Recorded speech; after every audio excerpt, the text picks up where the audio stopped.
લા શું થયું? ભાઈ મને બ્લોક કરી દીધો. આ તો એમાં મુંજાય શું ગયું? હાલે આમાંથી ફોન કરી લે. હાલો, હું બોલું? આજ પછી મને કોલ કે મેસેજ ના કરતો.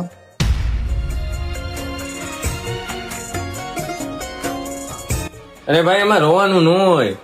ભાઈ કઈ કયો ને આને. પ્રેમ પ્રેમ જાજુ તો કઈ નહીં કહું, પણ પ્રેમ તમારો ગમે એટલો સાચો હોય, એક દિવસ ઈ માણાને તમારે ખોવું જ જોઈએ. અને લખી લેજે, આજે તું એની હાટો રોયો હો ને, એક દિવસ ઈ માણાની તારા હાટું રોવું જોઈએ.